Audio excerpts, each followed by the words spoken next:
Vamos lá, 14º dia da exposição Epístola aos Efésios. Abra sua Bíblia em Efésios capítulo 1, versículo 14. O tema hoje do estudo é o penhor da nossa herança. Versículo 14 diz assim o texto, irmãos: o qual é o penhor da nossa herança, para a redenção da possessão de Deus, para louvor da sua glória. Pode se assentar.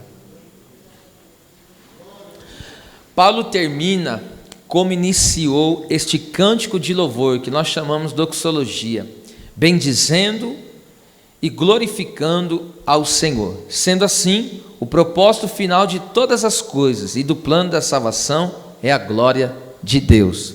Você vê que no versículo 3 ele inicia bendizendo e louvando ao Senhor, e agora esse cântico que se inicia no versículo 3 se encerra no versículo de número 14. Então veja que da mesma forma como ele iniciou, ele está terminando esse cântico, mostrando que tudo gira em torno de Deus, tudo gira em torno, da pessoa de Deus. Deus é o centro de tudo, Cristo é o centro de tudo. Agora veja que Paulo expressou nesse louvor as riquezas espirituais com o qual Deus nos abençoou, variadas aqui no texto, E agora ele fala sobre que nós temos, nós somos, aqui recebemos o penhor, o qual é o penhor da nossa herança. O que é isso? Ele está falando do Espírito Santo. No versículo 3 ele fala que nós somos selados. A partir do momento que a pessoa entregou a vida para Cristo como o Senhor da sua vida, ele tem um selo, ele tem a marca de Deus, com que faz com que ele seja identificado como algo que é de Deus, uma propriedade de Deus. Então por isso ele está protegido. E agora veja que aqui ele vai dizer, Paulo vai dizer, que o Espírito Santo que nós recebemos, nós somos morada dele, o Espírito Santo é o penhor da nossa herança. Isso é simplesmente fantástico. Essa palavra aqui, penhor, significa primeira parcela, garantia. Então o Espírito Santo é a garantia presente da nossa herança futura. Todos nós sabemos que nós somos herdeiros de Deus e co-herdeiro com Cristo. Isso está falando do reino eterno. Nós herdamos a salvação, nós herdamos muitas coisas, tá certo? E também herdamos a vida eterna, reinar com Deus, estar sob o governo de Deus eternamente. Agora observa aqui que Paulo ele usa essa palavra penhor, ele é muito tremendo, porque Deus, tá certo? Ele fez a grande promessa para nós, para o seu povo, tá certo? E agora quando ele nos dá o Espírito Santo, que ele falou, eu enviarei o Consolador, quando ele envia o Espírito Santo para habitar na igreja e também para capacitar a igreja para o trabalho aqui na terra de evangelização, observe que a presença do Espírito Santo sobre a nossa vida é a garantia daquilo que nós vamos receber no futuro. Então, a presença do Espírito, olha aí a importância do que nós estamos ouvindo. Então, a presença hoje do Espírito Santo é uma garantia daquilo que nós vamos viver no reino eterno do nosso Deus. Então, o Espírito Santo na nossa vida como se dizer, é um antegozo, Nós já começamos a desfrutar já de algo da eternidade, Então a presença do Espírito Santo agindo, operando em nossas vidas, já é essa garantia. Como assim, pastor? Me torna isso mais claro. Vou te dizer, como alguém que ele vai lá numa construtora, vai lá alguém e oferece, fala que vai fazer várias casas ou um prédio, como você queira, e eles têm um projeto, só que a casa não está pronta, o prédio não está pronto, está na planta. E o que eles fazem? Já vendem. Então eles começam a vender naquelas casas. Para a pessoa garantir aquela casa, o que ela faz? Ela paga.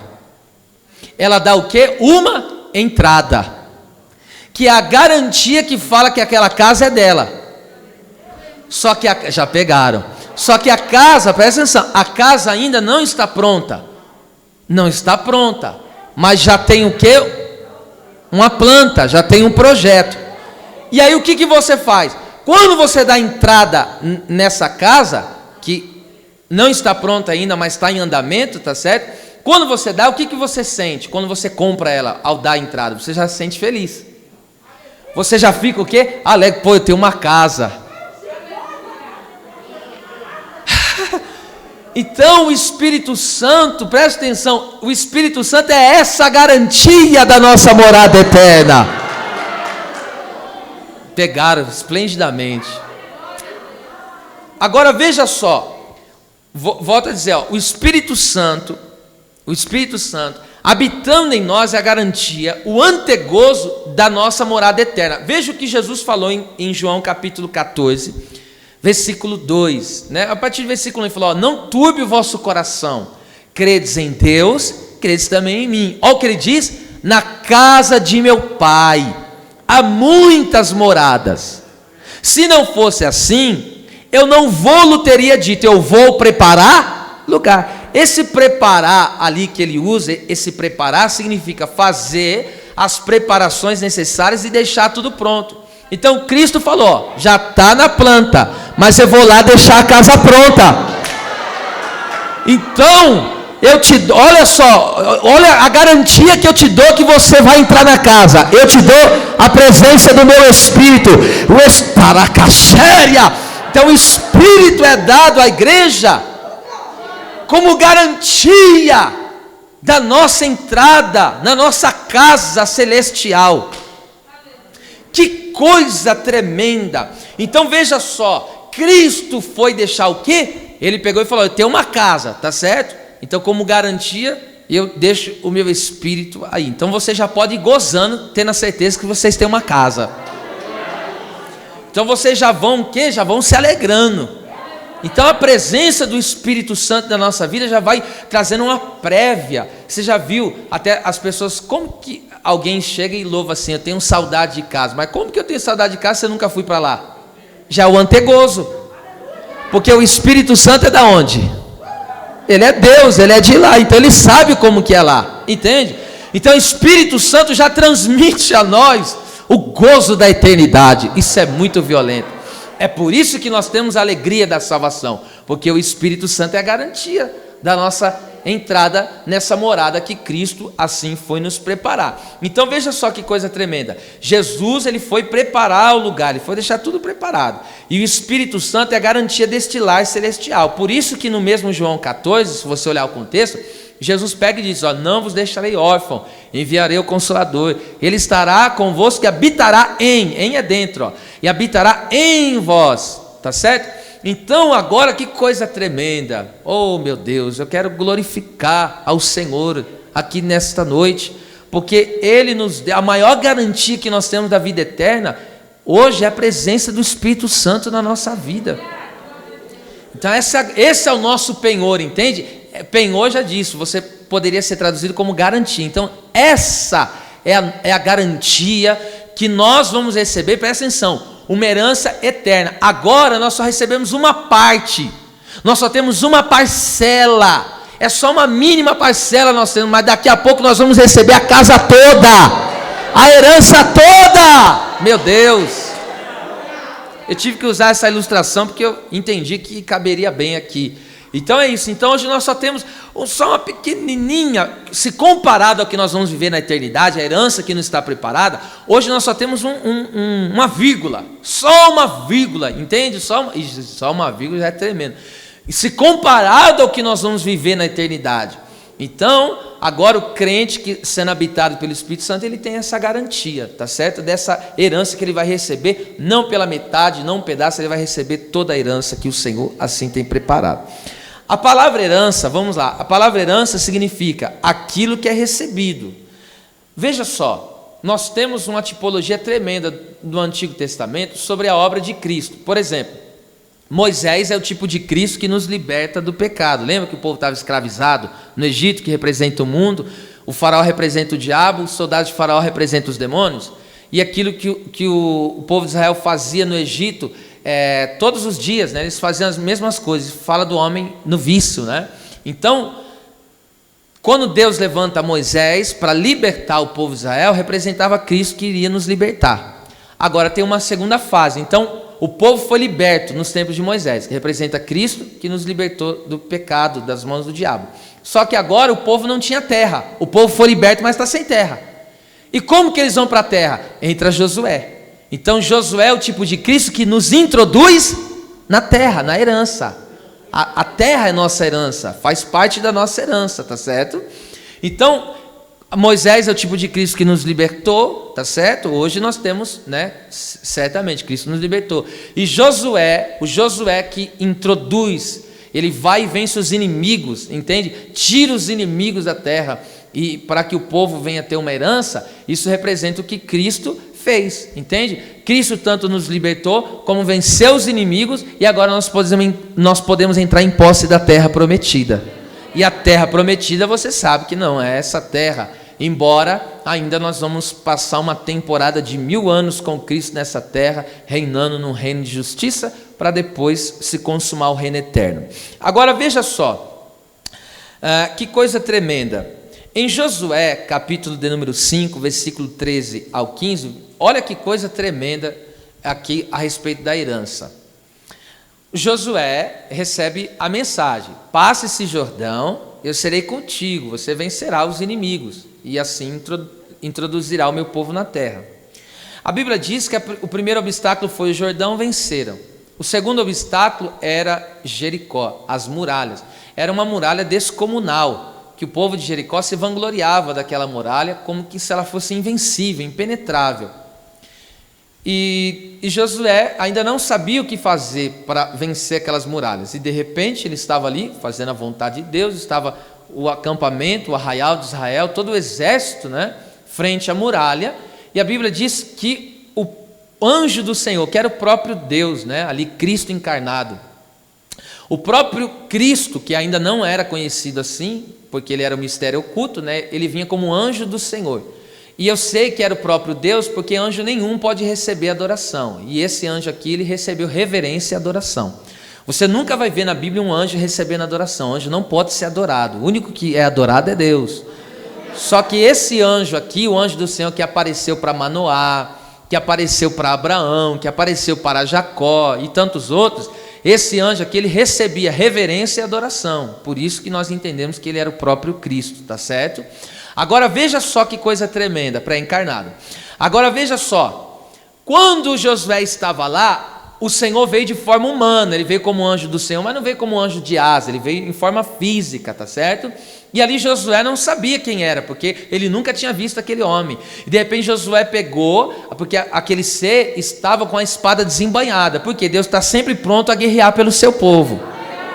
Está no verso 13. Aí o Josué pegou e falou assim: você é dos nossos, é contra nós. Aí o anjo do Senhor pegou e disse assim: não, mas agora eu venho, como capitão, algumas traduções príncipes, né? Príncipe do exército do Senhor. E tem uma coisa: tira as sandálias, tira os calçados dos teus pés, porque a terra que tu estás é santa. Por que a terra que ele está é santa? Porque aonde Deus pisa, ele santifica. Eu vou falar de novo isso aqui. Aonde Deus se manifesta, ele santifica. É impossível Deus se manifestar em um lugar e aquele lugar não ser contagiado pela santidade dele. Agora veja só, porque isso aqui não está na mensagem, mas vocês estão tão animados hoje que eu vou entregar. Olha só.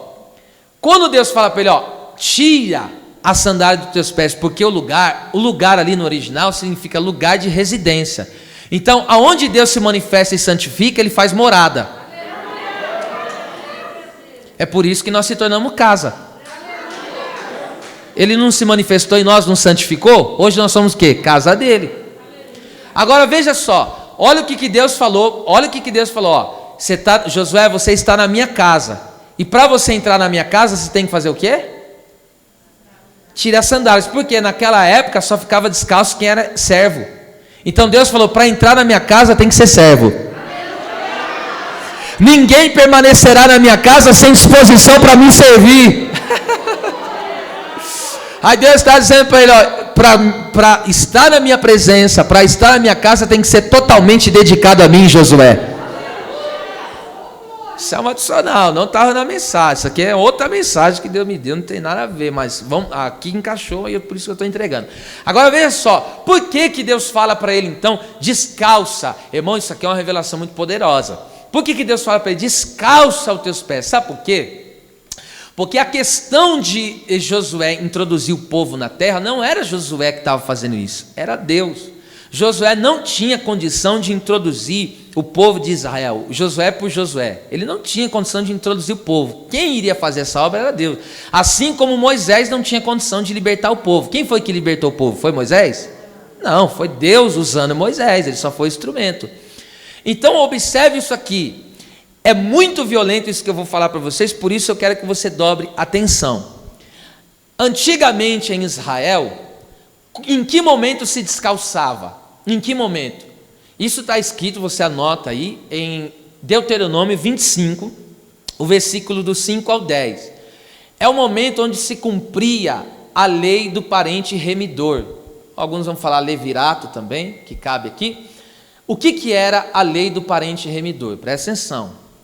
Quando tinha lá um homem, ele casou com esta mulher. Esse é o casamento válido, homem com mulher, mulher com homem. É esse que é válido para Deus. Agora veja só, se aquele homem morresse e não tivesse um filho, ele não tivesse tido um filho, o que acontece? Por ele não ter filho, quem que dá sequência na família? Os filhos. Presta atenção, e as pessoas recebiam a terra em Israel pelo quê? Por nome, cada tribo recebia por nome lá, estava lá as terras. Então, para que aquela pessoa pudesse continuar na terra que ele recebeu de herança, ele tinha que ter a descendência. Se acabou a descendência dele, ele perdia a terra. Entende? É o que aconteceu, para você entender aqui. É o que aconteceu com Noemi. Agora você vai pegar. O que aconteceu com a Noemi? Noemi, ela estava na terra lá de Belém, tá certo? E aí o que ela fez? Por causa da fome da terra, ela pega, sai com seu esposo Elimeleque, com seus 2 filhos, Malom e Quilion. Ela sai de Belém.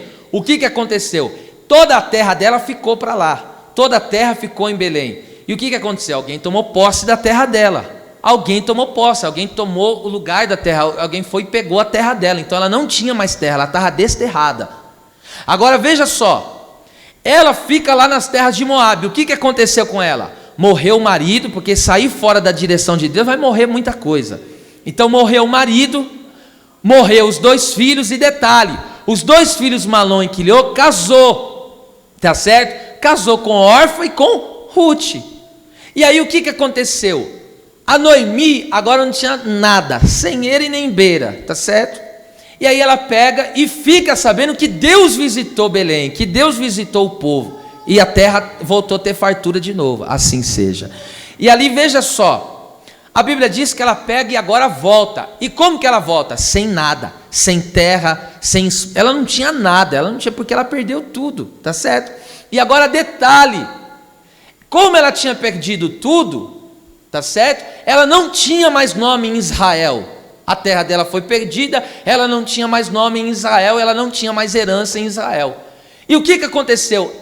A moabita Ruth pegou e disse assim, ó: o teu Deus é o meu Deus, o teu povo é o meu povo, e eu não abrirei mão de você, e ficarei com você. Foi uma atitude de fé, porque presta atenção, Noemi era crente, e ela ganhou a moabita para Deus, no caso, né? Através do seu testemunho.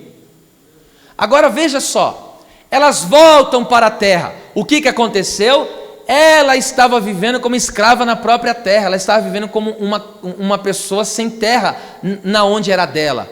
E ali tinha, presta atenção, tinha o irmão do esposo dela, que é chamado parente remidor. O que é esse parente remidor?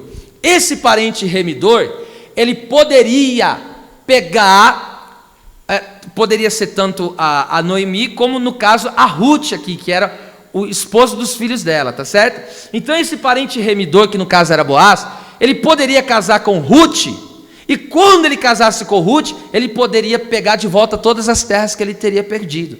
Então por isso que na Bíblia é chamado a respeito disso o parente remidor. E como que isso acontecia? Se chegava na porta dos anciões, Aí chegava e dizia assim, ó, e arrancava o sapato, tirava o sapato, entende? E aí aquela pessoa que ia remir aquela casa, aquela pessoa que ia casar com aquela pessoa e restituir tudo o que tinha sido perdido, ela calçava os sapatos. E o parente remidor, presta atenção, o parente que tinha capacidade de remir, e ele não fizesse isso, era chamado da casa do descalçado, porque para Deus isso era muito grave, entende? Isso aconteceu em Gênesis 38, com um homem chamado Onã. Onã não quis fazer o papel de parente, tá certo? De parente próximo, de levantar o nome para o falecido, tá certo? Pega isso aqui agora, você vai pegar. Porque essa história é pouca falada, então muitos não têm um entendimento, né, preciso, mas eu quero deixar aqui sem dúvida alguma. Você vai glorificar muito a Deus. Então veja só, o que aconteceu aqui? Essa história que eu estou falando do parente remidor, Noemi, Ruth e Boaz aqui, no caso, essa história é a nossa história. Por quê? Porque o primeiro homem, presta atenção, o primeiro homem, Adão, perdeu a terra. O primeiro homem, o Adão, quando ele pecou, ele perdeu a terra e se tornou escravo na sua própria terra. Quando Adão pecou, o que a Bíblia diz? Que agora quem que tomou conta da terra? O diabo. Lucas capítulo 4 e 5, ele falou assim, ó, os reinos desse mundo estão na minha mão. Eu domino os reinos do mundo e a glória deles está na minha mão. Por quê? Porque Deus, quando fez o homem, Deus foi e deu domínio da terra para o homem. Só que agora o homem, o que ele fez? O homem pecou contra Deus. E quando o homem pecou contra Deus, presta atenção, ele perdeu o direito da terra, ele não tem mais herança. Ele perde o direito da terra e agora se torna escravo na própria terra que Deus havia lhe dado. E aí o que acontece? Somente um parente remidor pode resgatar. Agora entende por que Jesus, sendo Deus, se fez homem para se tornar parente. Jesus é o nosso parente próximo, o nosso parente remidor. Aí o que Jesus fez? Presta atenção nisso aqui. Por isso que agora Deus está falando para Josué, tira a sandália dos teus pés, porque Josué não tem condição de restaurar o que Adão perdeu. Então Jesus falou o quê? Está dizendo para ele, tira a sandália, porque eu sou parente remidor. É eu que vou restaurar o homem, a posição com Deus. É eu que devolverei a terra, a herança que foi perdida. Veja isso aqui, irmão, presta atenção. Quando Adão pecou, presta aqui atenção que é muito sério. E o texto aí é Ruth 4,7, tá? Do calçado lá. Quando Adão pecou, presta atenção, ele não só perdeu a herança, a terra aqui fisicamente falando, mas ele perdeu uma herança eterna. Ele perdeu ali estava perdido, tá certo? Ele perdeu, e com isso toda a terra agora sofre as consequências. Toda a terra sofre, toda, diga isso comigo, toda a terra sofre as consequências. Então quando Cristo ele toma a forma humana, presta atenção, por quê? Porque nós estávamos como Noemi, perdemos tudo, não tínhamos mais nada, tudo morreu por causa do pecado. Aí Cristo pegou e falou o quê? Eu vou assumir a posição de parente remidor, que é o resgatador, ou seja, tudo que você perdeu, quando nós casamos com Cristo, porque Boaz é um parente muito poderoso, ele tem muita aquisição, então as terras que foi perdida, Boaz pegou, casou, e agora tem o direito de pegar a terra de volta. Então Cristo, quando ele assume essa posição, ele é o nosso parente remidor. Ele assume a posição e fala, eu não só estou resgatando o nome da família que se perdeu, porque a humanidade estava perdida, agora Cristo levanta o nome da humanidade de novo. Agora ele não só levanta a humanidade caída, porque o ser humano não está caído, agora ele levanta a humanidade de novo, nele, é claro. Só que não só isso, Cristo também ele veio para redimir a terra. Por quê? Porque esses problemas que acontecem na terra, essa desordem, essas catástrofes que acontecem na terra, é fruto do pecado. Toda essa desordem que você vê na natureza, animada e inanimada, que são os animais, enfim, as montanhas e os vulcões entrando em erupção, tudo isso que você vê é fruto do pecado. Esses maremotos, terremotos, tudo isso é fruto do pecado, filho. A natureza, ela clama, ela geme pela redenção. Você sabia disso aí? Veja só, se não sabia, fica sabendo agora. Olha só, quando Cristo ele vem, ele não só nos resgatou, ele não só nos tirou da libertação, não só nos tirou da escravidão, nos deu a libertação, Como, presta atenção, ele nos devolveu o que? O direito de herança. Ele nos deu, e nós sabemos que essa herança não é física, essa herança é uma herança espiritual, eterna. Agora veja só que coisa tremenda. Em Romanos, capítulo 8, 22. Olha só, 8, 22. Só voltar um aí, ó. Porque sabemos que toda a criação geme, olha lá, e está juntamente com dores de parto até agora. Sabe por que a criação está com dores de parto? O que é dor de parto? Está para gerar alguma coisa, não é? Então, presta atenção, a terra que foi contaminada por causa do pecado de Adão, essa terra, ela sofre o efeito do pecado. Por isso que você vê tudo desregulado nessa terra, entende? Por isso que você vê animal matando outro animal, porque no começo de tudo não era assim, os animais não se matavam uns aos outros, não tinha cadeia alimentar, todos eram vegetarianos, todos, sem exceção, até os animais eram vegetarianos, tá certo? E ninguém precisava matar ninguém para sobreviver. Mas quando o homem pecou, entrou essa cadeia da destruição e da morte. Aí olha só, a Bíblia diz que a terra está o quê? Com dores de parto. Então a terra precisa ser redimida. Por quê? Porque a terra está também numa prisão, entende? Ela não consegue viver o seu ciclo natural que Deus criou para a glória de Deus, porque ela está contaminada com o pecado. E quando que a terra será redimida? Nós já fomos redimidos, nós somos libertos da escravidão do pecado, e agora nós vamos entrar na terra. E qual terra? Não é essa terra aqui, não é essa terra, é uma terra redimida. E como que a terra será redimida? Apocalipse 21, olha isso aqui, que coisa tremenda. Apocalipse capítulo 21, versículo de número 1, veja só comigo. Olha como que olha lá. E vi um novo céu e uma nova terra, porque já o primeiro céu e a primeira terra passaram, e o mar já não existe. Ou seja, por que essa terra, essa criação aqui está gemendo? Sabe por quê? Porque a qualquer momento Deus se manifestará, a qualquer momento Deus se manifestará, e agora essa terra vai desaparecer, e vai aparecer um novo céu e uma nova terra. Não só o ser humano será redimido, mas Deus fará um novo universo. É isso que é ser redimido, entende? Então tudo que o inimigo fez, destruiu. Agora você entende como aqui se encaixa também aqui numa aplicação, aquele texto de Ageu 2:9, a glória da última casa vai ser maior que a primeira? Que o inimigo pegou e falou assim: acabei com a primeira casa, destruiu o primeiro Éden. Vem Deus e fala: vou fazer um Éden maior e melhor do que esse, e neste lugar darei a paz, diz o Senhor dos Exércitos. Deus fará algo melhor. Deus fará algo melhor. Entende? Então nós estamos, presta atenção, a terra, meu Deus, a própria terra está gemendo. Aqui depois eu vou voltar a pregar, porque aqui tem 3 gemidos no capítulo 8 de Romanos: o gemido do crente, o gemido da terra e o gemido do espírito. Já dá o tema da mensagem, mas isso eu não prego hoje, isso vai ficar para outro dia. De propósito vou te deixar com curiosidade, porque o tema chama atenção. Então veja só isso aqui, irmão, pensa que a terra está com dores de parto. Por que você acha que a dor está aumentando? Porque ela está para gerar um novo. Deus vai gerar um novo, entendeu? Essa terra aqui, degradada, cheia de injustiça, vai acabar isso. Deus vai normalizar tudo. Esse Deus é tremendo, né, irmão? Então vamos lá.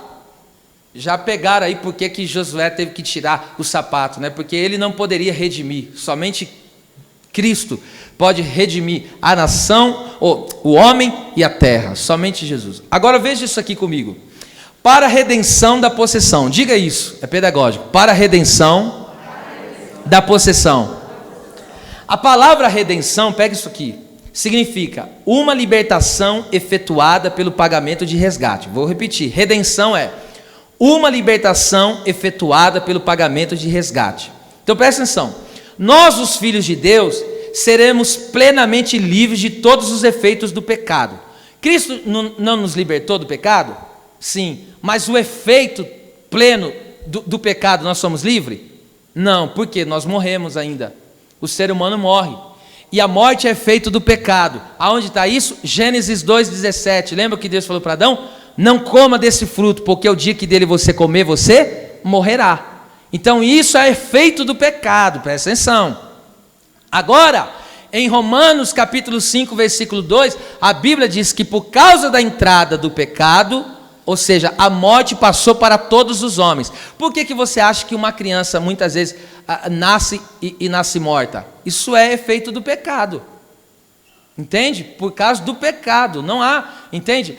Essa terra é cheia de injustiça. Então, é claro que tudo está no controle de Deus, mas por que uma criança indefesa, que nunca pecou, nunca fez nada de errado, por que ela nasce e muitas vezes morre dentro do ventre, ou depois de sair do ventre morre? Por quê?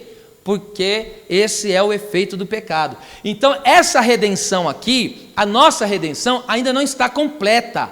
Deus já nos redimiu do quê? Nós não estamos mais presos no pecado, nós somos livres. Diga isso, eu sou livre. Diga forte, eu sou livre.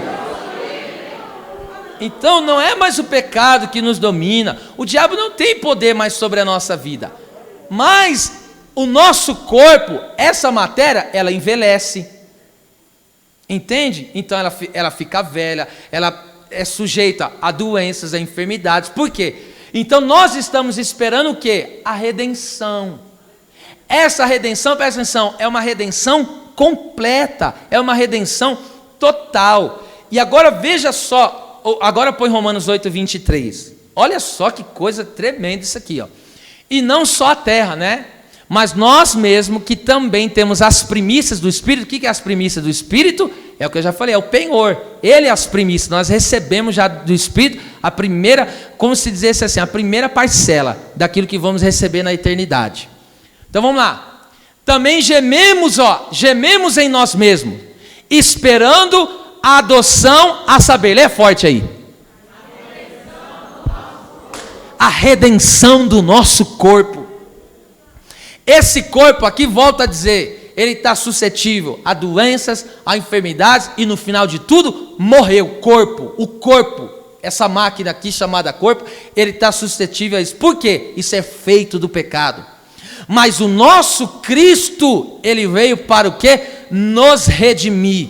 Cristo, ele veio para nos redimir, e essa redenção será total e plena. Quando? Quando isso acontecerá? Quando que esse corpo vai ser redimido? Quando? A total, porque nossa alma, ou seja, nosso espírito já foi restaurado, a nossa alma já foi salva, minha alma, sua alma está salva, mas o nosso corpo ainda não foi ainda plenamente redimido. E quando que ele alcançará essa libertação total? Quando? Aí eu tenho que ler isso aqui, 1 Coríntios 15, 51 em diante. Olha lá. Eis aqui vos digo um mistério. Na verdade nem todos dormiremos, mas todos seremos transformados. Num momento, num abrir e fechar de olhos ante a última trombeta, porque a trombeta soará, e os mortos ressuscitarão incorruptíveis. Incorruptível, o que é isso? Sem corroer, sem corrupção, entende? Os mortos se levantarão incorruptíveis, os que morreram em Cristo, e nós seremos o quê? Os que estivermos vivos, seremos transformados. Olha lá, porque convém que isto que é corruptível, perecível, tá certo? Se revista daquilo que é incorruptível, né? Da incorruptibilidade, e que isto que é mortal se revista da imortalidade. Olha que tremendo. E quando isto que é corruptível, esse corpo aqui, carnal, se revestir da incorruptibilidade, corpo espiritual, é isso que é mortal, se revestir da imortalidade, então cumprir-se-á a palavra que está escrita. Leia forte. Tragada foi a morte. Tragada foi a morte. Você sabe o que é tragado aqui? Tragado é destruir, devorar. Então, o corpo redimido, o corpo glorificado, ele vai devorar a morte. O corpo que Cristo, esse corpo que ele vai redimir, quando vai ser? No arrebatamento. Quando a trombeta soar, presta atenção, lembra os irmãos que morreram? Eles não estão mortos. Por que a Bíblia fala estão dormindo? Mas eles estão conscientes, eles estão lá na Nova Jerusalém, mas estão sem corpo, porque o corpo não foi redimido. Mas presta atenção, Cristo volta hoje, diga amém. Cristo volte hoje, o que vai acontecer? O teu parente ou aquele crente que morreu em Cristo, ele vai ressuscitar primeiro. E como que ele vai ressuscitar? Presta atenção, o corpo dele Vamos falar dos nossos irmãos que morreram queimados, engolidos por tubarões, por leões, enfim, o corpo dele vai aparecer. Não me diga como, por que vai aparecer? Porque esse corpo tem um selo do Espírito. Entende? E Deus sabe onde está a cinza dos corpos dos nossos irmãos. Mas pastor, o osso se desfez, vai se materializar todo de novo. Quando a trombeta soar, aqueles crentes que morreram em Cristo, eles vão se levantar agora no quê? Não nesse corpo, nessa matéria. Lembra como Cristo ressuscitou? Ele não ressuscitou, ali ele já ressuscitou com um corpo, o quê? Aquele corpo já tinha alguma coisa de glorificado naquele corpo. Veja, aquele corpo não era pego pela lei da gravidade, não estava sujeito às leis da gravidade. Viu? Ele aparecia e desaparecia, por quê? Porque era um corpo glorioso.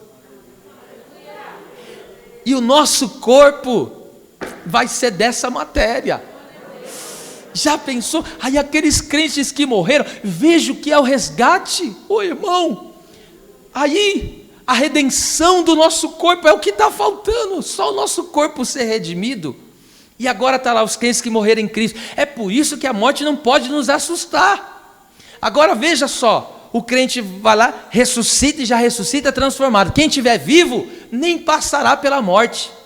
Nem passará pela morte, vai ser que nem Enoque, vai direto para a eternidade, sem ter que passar pelo caixão. E eu profetizo que nós somos esta geração. Aí nós se encontraremos com Cristo lá nos ares, tá certo? Já e para sempre com o Senhor, tá certo? E você sabe que o que se dá a seguido. Então, eu quero que os irmãos entendam que essa redenção, vamos lá aqui no versículo 14, o qual é o penhor, já entendemos que é a garantia da nossa herança, tá certo? Cristo conquistou uma herança para nós, nós entramos na terra porque é esta herança que Ele nos deu, o lar celestial e tudo que envolve a vida eterna, tá certo? Então vamos lá, para a redenção, então nós vamos ser o quê? Redimidos o nosso corpo, nós vamos alcançar a plena, entende? A total redenção. Hoje vamos se dizer assim, é parcial no sentido de quê? Porque falta o nosso corpo, tá certo? Porque ainda ele está sujeito a situações de doenças e morte, mas o corpo glorificado, irmão, vai ser um corpo imperecível, você vai passar toda a eternidade, o teu corpo não vai aceitar nenhuma doença, nenhuma enfermidade, o teu corpo não vai aceitar cansaço, o teu corpo não vai aceitar fadiga. Vai acabar tudo isso, porque o corpo vai ser o que? Um corpo espiritual e glorioso. Já pensou que coisa linda, hein? É por isso que nós estamos gemendo, porque nós queremos esse corpo. Quem quer se manter num corpo como esse, rebentado? Não, filho, nós queremos um corpo glorioso, e para isso acontecer, ora vem Senhor Jesus, ora vem Senhor Jesus. Quer continuar ainda, ficar aqui na terra, padecer na mão desses homens aí corruptos, sem vergonha? Nós só estamos aqui para uma missão, o nosso clamor é esse: volte logo, Senhor, volte, venha nos redimir, Senhor. Agora veja isso aqui, para a redenção da possessão de Deus, diga forte, isso é pedagógico, possessão de Deus. A palavra possessão significa aquilo que é adquirido. Então vamos lá, somos propriedade de Deus, Ele nos comprou e zela por nós.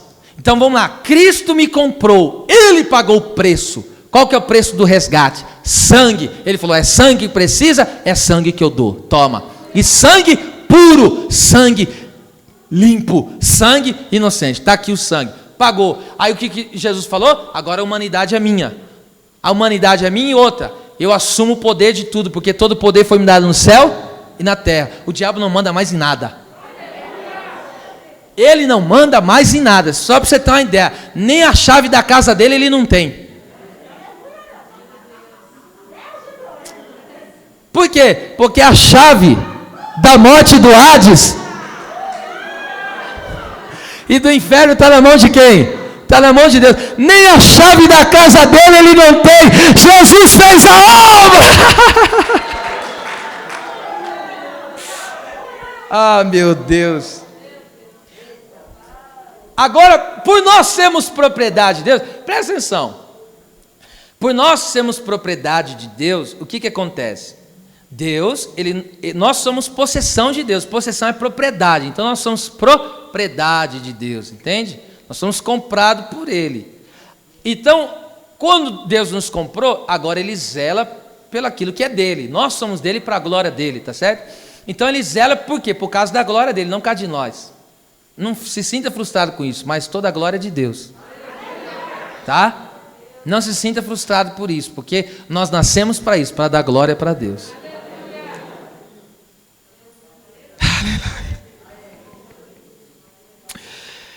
Olha só, o zelo de Deus, irmão, o zelo que Deus manifesta, olha o zelo que Deus manifesta para a sua propriedade. Porque tem gente que pensa que Cristo foi lá preparar lugar e deixou a igreja aí. Ah, fica aí apanhando, fica aí padecendo e depois eu vejo o que eu faço. Irmão, nós somos esposa do Cordeiro. A posição de esposa, olha só, Ele deu a vida por ela. Então veja, é claro que é uma união mística, tá? Espiritualmente falando. Agora preste atenção nisso aqui. Olha como Deus manifesta o zelo dele para com a sua igreja. Atos 20 e 28. Se isso aqui não tocar você, não sei mais o que, viu? Olha só. Olhai, que é dar atenção, né? Disse Paulo. Pois por vós e por todo o rebanho. Diga rebanho. Sobre que o Espírito Santo vos constituiu bispos, pastores, né? O Espírito Santo é que constituiu líderes para, olha lá, para apacentar, seria melhor traduzido pastorearem, né? A igreja de Deus, que Ele resgatou com o seu próprio sangue. Então veja, resgatou, redimiu com o seu próprio sangue. Agora veja, preste atenção nisso aqui, preste atenção. A palavra ali, no caso, Atos 20, 28, apacentar, significa cuidar do rebanho, tomar conta das ovelhas, prover alimentação. É por isso que eu digo, eu já falei aqui, mas vale o ensino, se você tirar a palavra pastor, o R do pastor vai dar o quê? Pasto, porque essa é a função de um pastor, dar alimento para a ovelha. O pastor, presta atenção, o Espírito Santo não constituiu o pastor, o líder, para ser dono da igreja. A igreja tem dono. A igreja pertence a um, quem é? Jesus. A igreja é de Jesus. Só que os pastores foram constituídos pelo Espírito Santo para quê? Cuida do rebanho, alimenta o rebanho, protege o rebanho. E como que um pastor protege o rebanho? Como que um pastor protege o rebanho? Vamos conferir isso aqui? Primeiro, o amor a Deus é revelado no pastoreio, pois mostra o zelo de Deus para o seu povo. Eu vou repetir. O amor a Deus por parte de um obreiro, tá certo? De um servo de Deus, o amor a Deus é revelado no pastoreio. Pois esse pastoreio amoroso mostra o zelo de Deus para com o seu povo. Quando um pastor apacenta um rebanho com amor, o que ele está mostrando? O zelo de Deus para aquela igreja. Então aquela igreja glorifica a Deus, não pelo pastor, mas sim pelo zelo de Deus na vida desse homem. A igreja não pode jamais glorificar homens, isso não existe. Mas o zelo de Deus, olha só, o Espírito Santo pegou e falou, ó, Cristo pagou um preço alto pela sua esposa, e tem uma coisa, essa igreja tem a minha marca, tem o meu selo, eu sou a garantia que ela vai chegar na herança eterna. E para que isso venha ser bem sucedido, eu mostro ainda mais, eu mostro o meu zelo para com ela. Então o que o Espírito Santo faz? Eu pego e falo assim, ó, então eu vou levantar pastores. Eu vou levantar líderes para quê? Para prover alimento para essa igreja, para prover alimento para esse povo, entende? Para cuidar desse povo dos lobos devoradores, das falsas doutrinas, entende? Agora veja isso aqui comigo, pelo amor de Deus. Eu vou repetir de novo. O amor a Deus é revelado no pastoreio, pois mostra o zelo de Deus para com a sua igreja. Lembra quando Jesus chegou para Pedro? João 21, 15 ao 17, 3 vezes. Jesus perguntou para Pedro, você me ama? Tu me amas? Pedro falou, eu te amo. Apacenta os meus cordeirinhos, primeiro ele fala, né? Aí no versículo 16. Pedro, ele fala Simão, tal, eu estou resumindo. Pedro, você me ama? Senhor, eu te amo. Apacenta, agora ele minhas ovelhas. Porque cordeirinho é novo, né? É muito novinho. Então fala dos novos convertidos. Ovelha já está falando daquele que tem mais maturidade. Aí ele pega pela terceira vez: Pedro, tu me amas? Ele baixa a cabeça, porque tinha negado 3 vezes. Senhor, tu sabes tudo. Tu sabes que eu te amo. O que Jesus fala para ele? Então apacenta. Então veja, o amor. Jesus está falando: você me ama de verdade? Me mostra. Como, Senhor? Apacenta minhas ovelhas. O amor de Deus, presta atenção, um amor de um líder para com Deus é revelado no cuidado que ele tem com as ovelhas. A questão de um pastor apacentar o rebanho não é simplesmente uma questão humana, é uma questão de demonstração de amor ao seu Criador, ao seu Deus que vocacionou, que o chamou. Eu não estou falando dos porqueiros, porque tem muito porqueiro, eu vou fazer o quê? Eu estou falando dos pastores de verdade, e por sinal tem bastante deles, graças a Deus. Tem os picareta? Tem de monte. Tem os palhaços? Vixe. Tem uns atores de palco? Tem bastante. Mas tem os verdadeiros? Também tem de monte também. Tem os verdadeiros. Então, um líder, presta atenção, não é que ele chega e fala: eu agora vou abrir um templo e vou ser pastor de um povo. Isso não existe. É o Espírito Santo que estabelece: ó, eu te coloquei aqui, você vai pastorear. E agora eu quero que você ame esse povo, mostrando o meu zelo para com eles. Então o pastor, quando ele alimenta o rebanho com a palavra, está revelando o amor que ele sente por Deus. Um pastor, quando é dedicado em oração, ou seja, por ele mesmo e pelo o rebanho que Deus lhe confiou, ele está o quê? Revelando o seu amor para com o seu Deus. Agora entende por que Paulo falou para a igreja dos Coríntios? 2 Coríntios 12, 13, se não me engano, 11 ou 13 ali, alguma coisa assim. Ele falou: ainda que vocês me amem menos, eu continuarei amando vocês mais. Por que os coríntios estavam ali deixando de amar Paulo? Por causa dos falsos apóstolos. E Paulo pregava contra o pecado. Agora entendeu por que não gostavam do Paulo? Paulo dizia: larga da fornicação.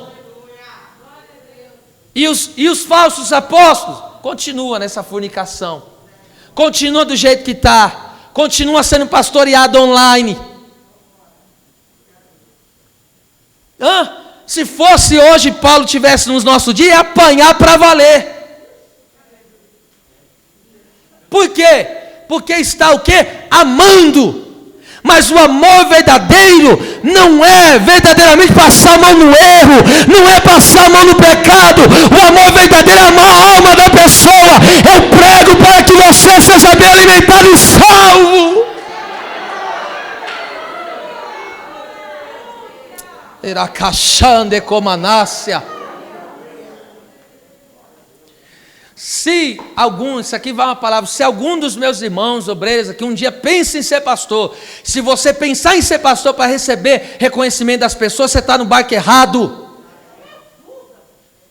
Muitas vezes você vai ser injustiçado, muitas vezes você vai cuidar daquela pessoa a tua vida inteira, vai chegar um falso profeta, vai dar uma palavra e vai acreditar no falso profeta e vai desacreditar em você. Vai desonrar você. Mas o que eu faço, pastor? Ame ele, porque você foi chamado para apacentar para Deus. Mas é justo, o senhor está amando a alma dele, está fazendo isso com o senhor, não tem problema. O meu negócio é com Cristo. Eu estou demonstrando o meu amor para Cristo. Eu estou revelando o quanto eu amo a Cristo.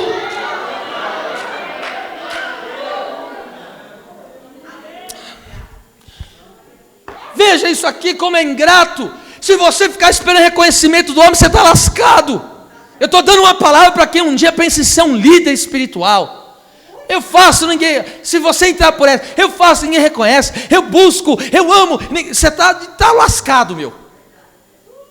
Nunca pense nisso.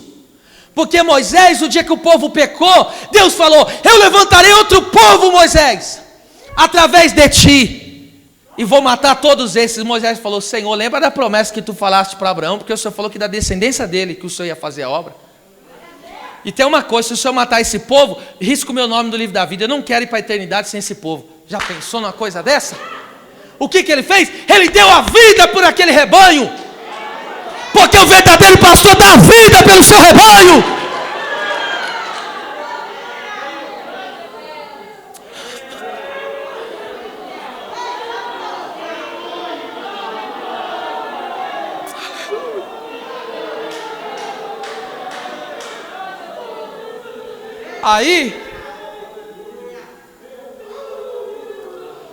Aí agora, Moisés errou, Moisés falhou. Pensa um pastor, irmão, pastorear hoje, né, um número considerável que a gente pastoreia, mas em relação a Moisés é nada. O pastoreio dele era de 3 milhões, imagina pastorear 3 milhões de pessoas. Todo dia aquele povo reclamando, todo dia aquele povo murmurando, um falava uma coisa, outro falava outra. Aí veja, ele ama, ele pastoreia, aí chega, ele pega e erra. Deus fala para ele: fala com a rocha, por causa do povo, o povo pressionando ele. Não tem desculpa, ele errou, a culpa é dele, mas o povo pressionando, ele com raiva, estava bravo aquele dia. Deus falou para ele: fala com a rocha. Ele pegou e deu 2 pancadas na rocha, estava irritado, ele pegou e pá, na rocha. Deus falou: está bravinho? Não entra na terra. Agora veja, quando Deus falou que aquele povo não ia entrar na terra, Moisés falou, Moisés se jogou na frente de Deus, falou: se esse povo não entrar, nada feito. Agora, quando Moisés errou, cadê que alguém se levantou por ele na congregação? Me mostra no texto. Quem no meio daquele rebanho falou: Deus, se Moisés não for conosco, também a gente não quer. Cadê que alguém se levantou por ele? Então deixa eu te falar uma coisa: pastoreio não é reconhecimento humano, pastoreio é chamado, pastoreio é vocação. Gostando ou não gostando, te amando ou não te amando, faça o que Deus te deu para fazer. Ame, zele, cuida, defenda.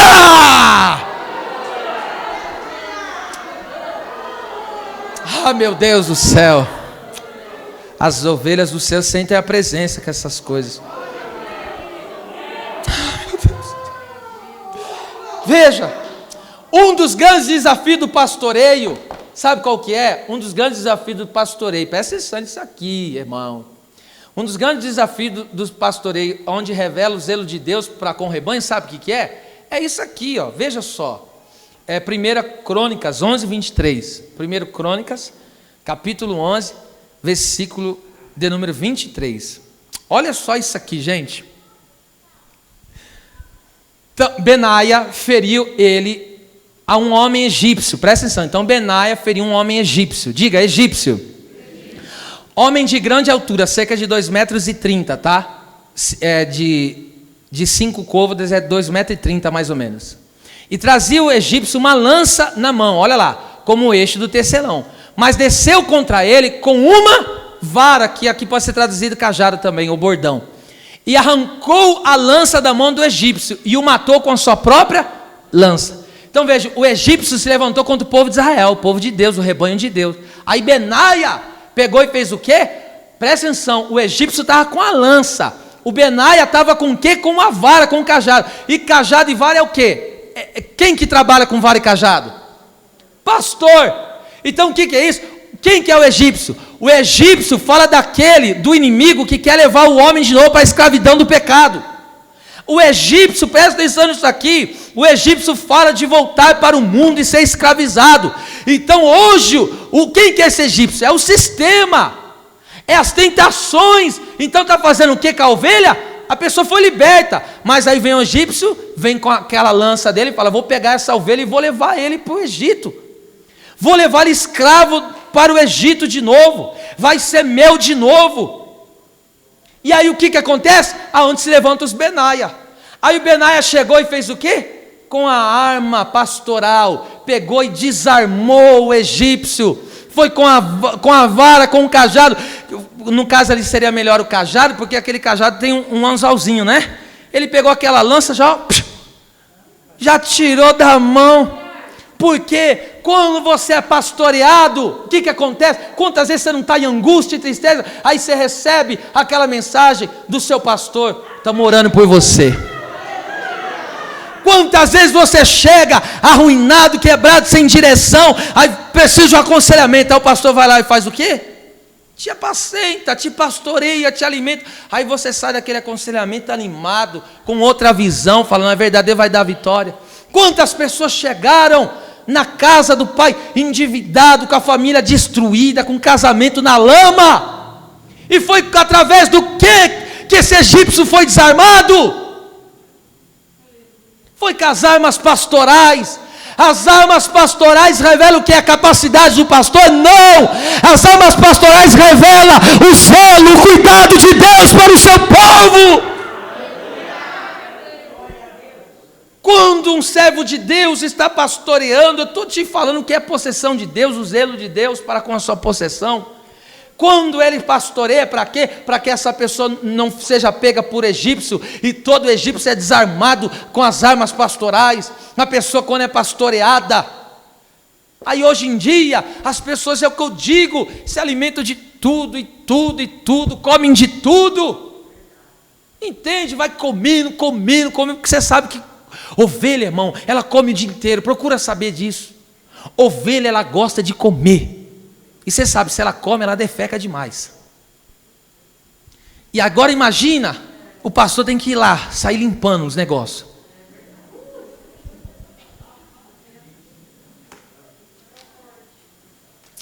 Ah, me ajuda aí, irmão.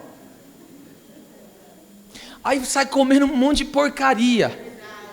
Ovelha gosta de comer. Irmão, tem gente que não consegue ser fiel na congregação onde ele está, nem pela live. Ele já visitou acho que 30 igrejas já hoje.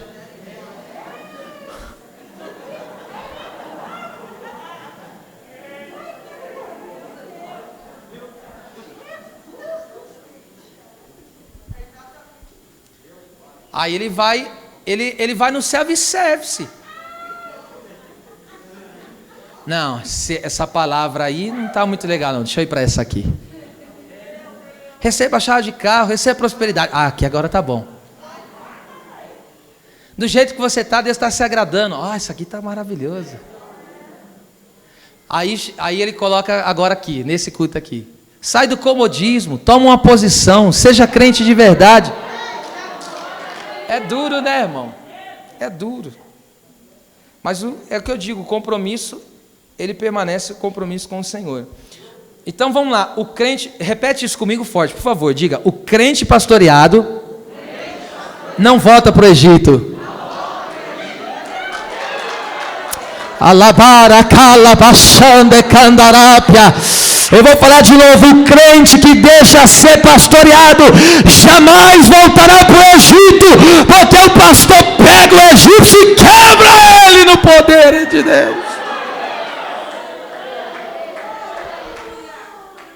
Aí muitas vezes a ovelha está balançada, o egípcio pensa em pegar ele, aí o pastor vai lá, a pessoa não está conseguindo ir para os cultos, caminhar, servir, a pastor pega e manda, hoje não é, nem liga, né? Hoje está mais atual o zap, né, irmão? Até a ligação está ficando fora de moda já. Aí pá, manda o zap. Entende? Então é isso aí. Pastoreio, ele é tremendo. Veja só, olha o que Davi disse. Ainda, não está dizendo que eu tenho que passar, mas ainda que eu passasse pelo vale da sombra da morte. O que ele fala? Não temerei mal algum. Por quê? Tu estás comigo. O que mais? A tua vara e o teu cajado me consolam. A revelação está aqui agora. Isso aqui é só falei o texto, mas qual que é a revelação desse texto? Vara e cajado consola. Por quê? Porque por detrás do pastoreio humano está a obra do Espírito Santo. Ele é o Consolador. Ah, eu vou falar de novo. Quem que constitui o pastor? O Espírito Santo. E agora olha o que Davi está dizendo: a tua vara e o teu cajado consola. Por quê? Porque aquele homem, aquele instrumento de Deus é usado pelo Espírito Santo para consolar, para curar, para trazer refrigério.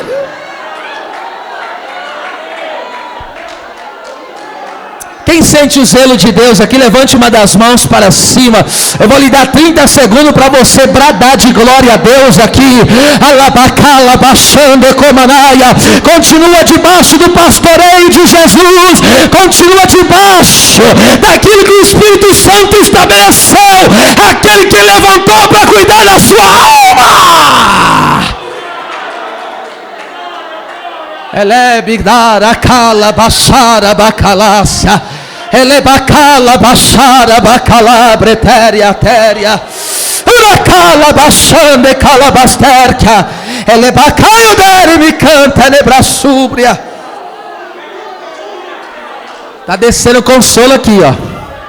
Tá descendo, vai recebendo aí consolo. O Espírito, Ele é o Consolador. Disse Jesus: eu não deixarei órfão, eu enviarei o Consolador. E o Consolador falou: eu levantarei os líderes, eu levantarei os apacentadores.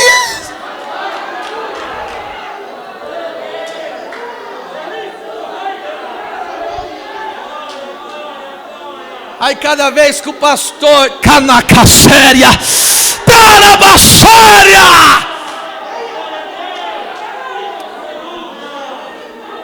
aí o pastor vai dando uma varadinha ali, que é correção, é disciplina.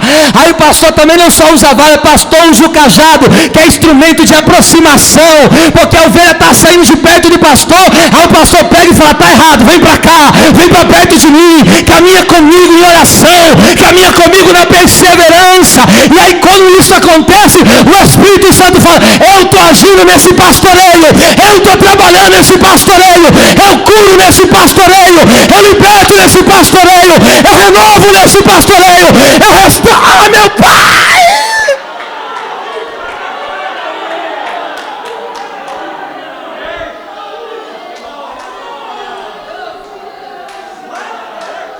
Eu vou entregar aqui tudo.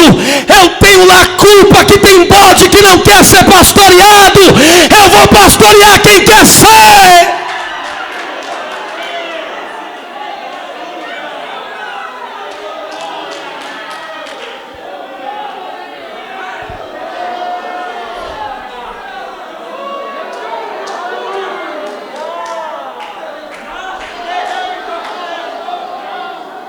Ninguém é obrigado a estar debaixo de um pastoreio. Ninguém é obrigado.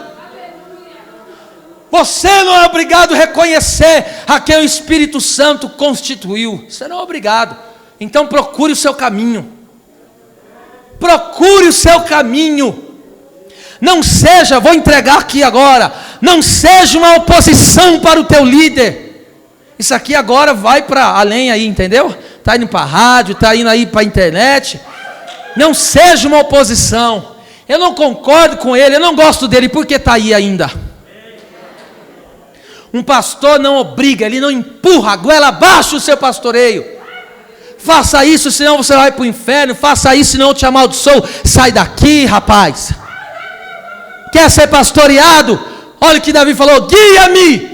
Guia-me. O que é guia? É o que vai na frente dando o exemplo. Quer ser pastoreado? Segue o exemplo. Quer ser pastoreado? Segue os passos.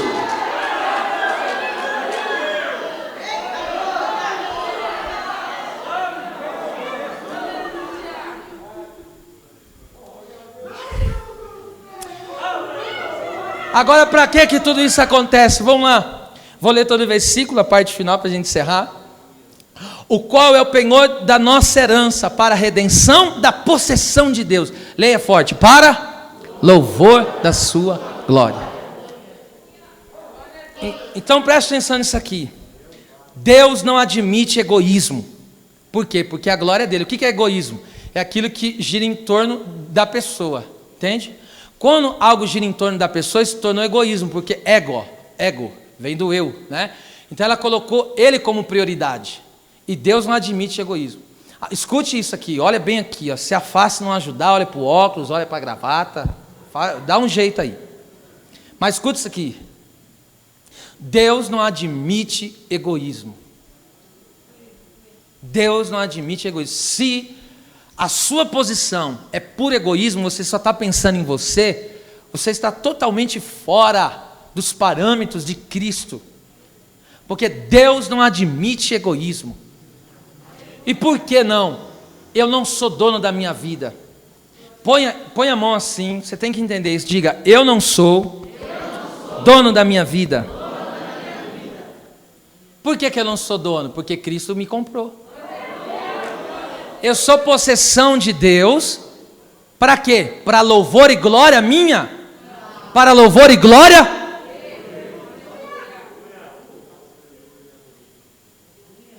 Agora veja, Ele me dá uma herança que é a vida eterna. Ele me dá a garantia da presença do Espírito Santo. Ele vai redimir o meu corpo. Tudo isso Ele está fazendo para quê? Ele falando, eu te comprei, eu estou fazendo isso para quê? Para que é isso? É para você mesmo? Não. Deus não fez o que fez pensando em mim. Deus o que fez pensando nele. O texto está aqui mostrando, porque dele, por ele, para ele são todas as coisas. As coisas, isso frustra o homem, eu sei que frustra. Mas não gira em torno do homem, o homem é ganancioso, o homem, dá um pouquinho de poder para o homem, para você ver. Ele acha que está podendo tudo. O homem é terrível, irmão. É por isso que, presta atenção, Deus não admite o egoísmo. Vamos ver isso aqui, ó. Presta atenção, agora eu vou ler um texto aqui que alguém é capaz de não aceitar, mas está na Bíblia. Romanos 14, 7 e 8, olha só o que diz. Vamos lá. Porque nenhum de nós, vive para si, e nenhum morre para si. Então presta atenção, eu não vivo para mim, e eu não morro para mim. Presta atenção, nenhum de nós, crentes, servo de Deus. Então presta atenção, eu não vivo para mim. Então não tem aqui, não cabe egoísmo. Entende? Então não são minhas decisões, não são minhas vontades, não são os meus desejos, não é a hora que eu quero, o dia que quero, a forma que quero, não é. Se dependesse de mim, a partir de amanhã é paralisar os cultos? Não, mas não depende de mim. E o que eu vou fazer? Vou chutar, vou reclamar? Todas as coisas cooperam para o bem daqueles que amam o Senhor. O que eu vou fazer? Vou trabalhar em cima daquilo que Deus está me dando, hora essa. Não gira. Então, quando Deus permite certas situações, Deus também está provando o seu povo.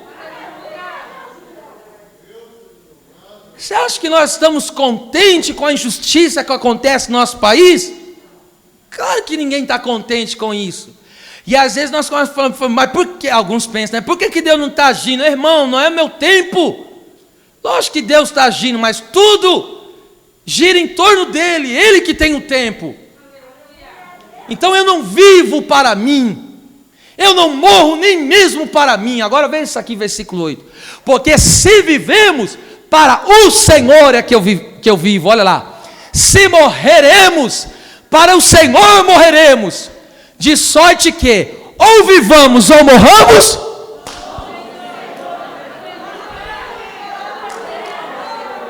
se eu vivo hoje, para que eu tenho que viver? Para o meu ego? Eu tenho que viver para o Senhor. Eu não sou mais eu. Estou crucificado com Cristo. Não vivo mais eu, mas Cristo vive em mim. Que evangelho é esse que estão ensinando por aí? Aí eu pergunto, há pessoas que tomam posições sem ter o consentimento de Deus. Eles pegam e tomam posição e falam, eu vou fazer isso e pronto. Está certo, é o que Deus está requerendo de você. Você perguntou para o Senhor, se foi o Senhor que te mandou fazer o que você está fazendo, a posição que você está tomando, amém. Pessoal, foi Deus que te falou, eu concordo com você. Agora analise, vê se a postura que você está tomando em frente a tudo que está acontecendo, se é Deus que mandou você se posicionar assim. Então as pessoas, por que as pessoas tomam decisão sendo autônomos? Porque são donos da sua vida. Então presta atenção, eu tenho que entender o quê? Que eu não vivo mais, essa vida não é mais minha, eu tenho um dono. Então se eu não pertenço a mim mesmo, então a vida não é minha, essa vida não é minha. Põe a mão na cabeça, por favor, fala isso. Esta vida não é minha. Se não é minha, de que forma que eu tenho que viver. Então, se eu vivo para o Senhor, tá certo? Agora vamos lá. Se eu morro para o Senhor. Aí se concretiza o que está escrito em 1 Coríntios 6, 19 e 20. Está escrito o quê? Vocês foram comprados por bom preço, então glorificai a Cristo em vosso corpo. Então, vocês foram comprados por bom preço, preço de sangue. Então, glorificai a Cristo no vosso corpo. Agora veja isso aqui comigo, que coisa tremenda. Como é isso? Viver para Cristo e morrer para Cristo. Vamos ver isso aqui? Como Estevão, que viveu para Cristo, como? Sendo servo. Ele não vivia para servir as mesas? E agora? E como que ele morreu? Ele morreu de que jeito? Testemunhando Cristo. Ele morreu para quem naquele dia? Ele morreu para Cristo. Por que ele morreu? Por pregar o Evangelho. Ele não recuou. Ele poderia pegar e falar, não vou pregar para esse povo, senão esse povo vai se levantar contra mim e vai me matar. Ele pegou o quê? Essa não é a minha vontade, eu tenho que fazer a vontade de Cristo. Qual que é a vontade de Cristo? Eu tenho que, se eu vivo para servir a Ele. Se eu morro, é para a glória dEle.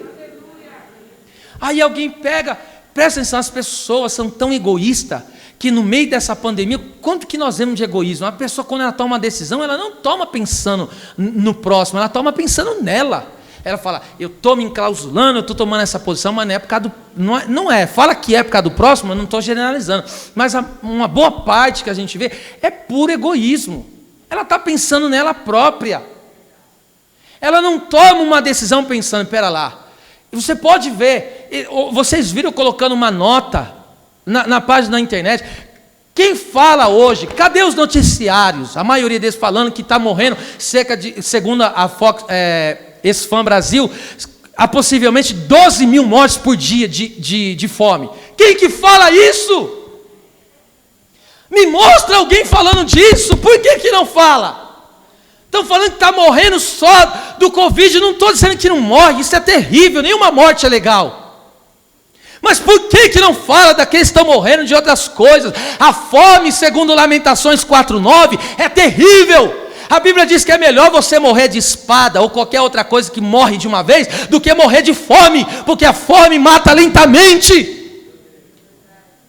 Aqui no nosso país, não precisa ir muito longe, mas eu tive uma experiência, vocês sabem disso, de ir, esses anos que se passou, de ir em Moçambique. Aquele povo vive na miséria, eles não são pobres, eles estão vivendo na miséria. Não tem saneamento básico, uma situação deplorável na maioria, na parte maior daquela sociedade. E quem que fala disso, pelo amor de Deus? Por quê? Tem que gritar aqui no Espírito. Por que ninguém se levanta para defender essa causa? Cadê os bacana? Cadê os empresários? Cadê aqueles que defendem a vida? Por que não sai alimentar esse povo? É fácil eu dizer para aquele camarada que trabalha hoje, e que ele trabalha hoje para comer à noite, eu dizer para ele, chegar e falar só pensando em mim, como eu tenho uma reserva no banco, como eu tenho uma condição, então vamos fechar tudo, vamos paralisar tudo, e acabou. E aí quem está pensando neles? Quem está pensando nessas 10, 12 mil pessoas que estão morrendo de fome? Quem? Conte 12 mil pessoas no dia, só você fazer o cálculo, quantas pessoas morrem por segundo. Calcule aí para você ver. 12 mil pessoas morrendo no mundo, é claro que não é só no país, é no mundo.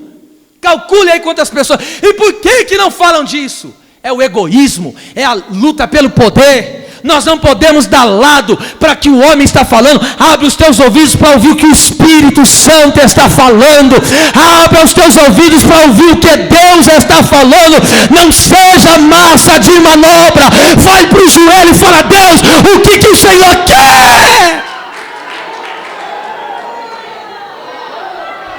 Diga para Deus o que o Senhor quer. O Senhor quer que eu fique aqui, porque desde o primeiro ano que começou, nós não chegamos fazendo o que quisermos. Deus, qual é a posição? O Senhor quer que abre, o Senhor quer que fecha. O que ele falou naquela época? Que mantenha-se aberto. Seguimos um direcionamento de Deus, uma direção precisa do Todo-Poderoso, do Espírito Santo. Então, a direção de ontem não vale para hoje. Então, diariamente nós vamos buscando o direcionamento. Então, o que o Senhor quer que eu faça? Porque eu vivo para Ele. Se eu morrer, vou morrer para Ele. Cada cabelo, cada fio de cabelo da minha cabeça está contado. Eu já disse isso aqui, eu vou dizer: se tiver que morrer, que seja no campo de batalha. Se tiver que morrer de alguma coisa, presta atenção, eu tomando as minhas precauções, eu vivendo na prudência, não tentando ao Senhor, não sou tonto, não sou idiota, eu vivo debaixo da prudência, agindo com prudência. E aí o que eu faço? Se achar por bem de amanhã Deus me levar, se Ele falar, eu vou te levar, não tem quem vai mudar isso. Então, se eu morrer, que seja testemunhando de Cristo, que seja fazendo a vontade de Cristo. Porque tem gente que está vivendo para si e está morrendo para si. Ele não está morrendo pela causa, ele está morrendo para ele mesmo. Ele está vivendo a vida. Ele tomou a vida com verdade. Ele tomou a vida minha, eu faço dela o que eu quero. Agora veja isso aqui, encerrando aqui a mensagem aqui. Veja só isso aqui, pelo amor de Deus. Se nós morremos, nós somos semente. E se nós vivemos? Se nós vivemos, meus queridos irmãos, nós somos semeadores. Vou falar de novo. Se eu morrer, eu sou uma semente. E se eu viver, vou continuar semeando.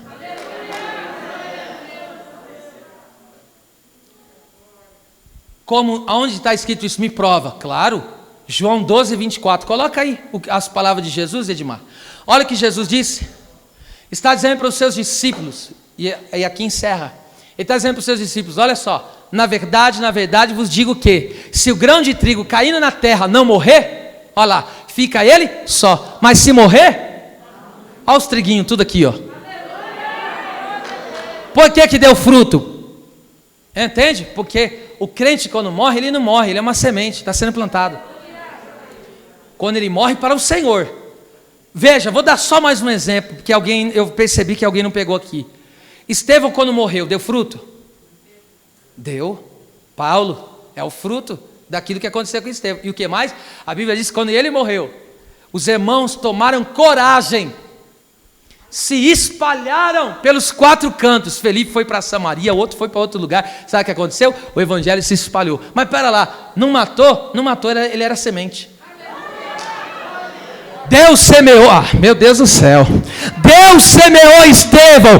Estevão foi uma semente, porque ele em vocação dizia, quando apedrejavam ele, falou: eu estou vendo o meu Senhor, eu estou vendo Jesus, não é vocês que estão simplesmente me matando, o meu tempo chegou, eu estou cumprindo o meu chamado, eu estou vivendo para Ele, e também agora eu me despeço da terra. Chega a arrupiar tudo aqui. Por Ele. Isso é evangelho que eu estou pregando aqui para você. Isso aqui é evangelho que eu posso fazer. Isso aqui é o evangelho de Jesus Cristo. Então agora, por isso que Paulo pega e encerra, para louvor da sua glória. Então, se eu viver, se eu morrer, que seja para a glória de Deus. É para mim viver? Seja para Ele. É para mim morrer? Que seja para Ele. As palmas louvem o Senhor.